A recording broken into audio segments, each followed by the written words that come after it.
This is an example of a sequential tool. People will choose a sequential tool because it seems to be a little bit safer. You won't have the double shot. Some people say it's slower, but really you can shoot it just as fast.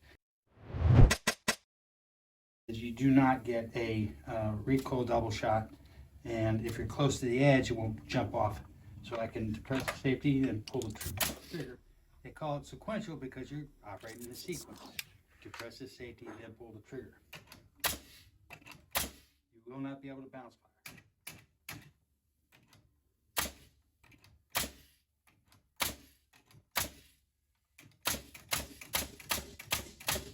But you can get pretty fast with it. But like I said, it is a safer tool. It's a safer way to go, especially if you're nailing around other people or the edge. Most pneumatic nailers have the option of either single sequential or bump fire or contact trip.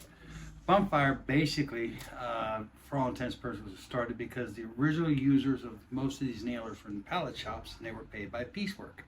So the faster they went, the more money they got at the end of the day. So you were allowed to bump fire these tools, which some say is not as safe as a sequential. If you're paying attention where the work surface is and don't hold the trigger when you're done shooting, you should be nice and safe. But it is a little bit faster than the sequential. This is the Everwin PN90 coil nailer set up as a contact or bump fire tool. So basically I'll just pull the trigger and carefully direct my aim and just bump the tool along.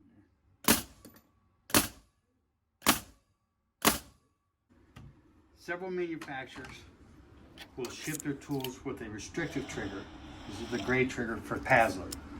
And they'll also ship with that tool a bump fire trigger or contact actuation trigger, which in Paslor's case is an orange trigger. This is your restrictive trigger, this is your bump fire trigger. So on the Metabo NR90 AC5, you have two options as far as triggers that are on the tool itself. So I have the three nails down here as a symbol for bump fire. So I can switch my trigger down there and put it on bump fire.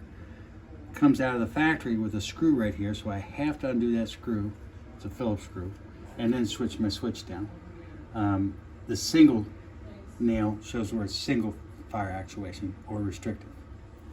And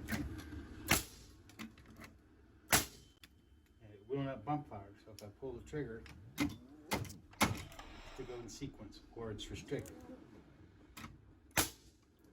Press the safety, pull the trigger.